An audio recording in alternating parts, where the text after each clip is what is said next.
नमस्कार. आजकालच्या धावपळीच्या आयुष्यात छोट्या मोठ्या जखमा होणे आता सामान्य झाले आहे.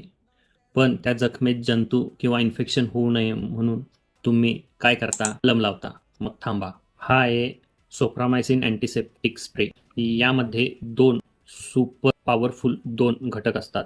एक क्लोरहेक्सिडिन ग्लुकोनेट सोल्युशन जे बॅक्टेरियाची भिंत मोडून त्यांना मुळापासून नष्ट करते. 2 सेट्रिमाइड हे जखमेवरील धूळ, कचरा आणि जंतू यांना स्वच्छ करून इन्फेक्शनचा धोका पूर्णपणे कमी करते. नॉर्मल क्रीम किंवा मलम लावताना जखमेला हात लावावा लागतो, त्यामुळे वेदना होतात आणि हातावरील जंतू जखमेत जाण्याचा धोका असतो. पण या स्प्रेमुळे हा धोका कमी होतो. नो टच नो पे. हा स्प्रे 4 ते 5 इंच अंतरावरून स्प्रे करा. विषय क्लोज. हा मल्टीपर्पज स्प्रे कापलेले, भाजलेले किंवा खरचटलेले असो त्याच्यावर सरकारांवर चालतो. पण आधी जखम स्वच्छ करा आणि मग स्प्रे करा. हा 1 मिनिटात काम चालू करतो. म्हणूनच म्हणतो प्रत्येक घरच्या फर्स्ट एड बॉक्समध्ये हा स्प्रे असायलाच हवा. माहिती आवडली असेल तर सेव्ह करा आणि तुमच्या फॅमिली ग्रुपवर नक्की शेअर करा. आणि अशाच नवीन कंटेंटसाठी राहुल मेडिकल जयसिंगपूर या पेजला फॉलो, शेअर, लाईक नक्की करा.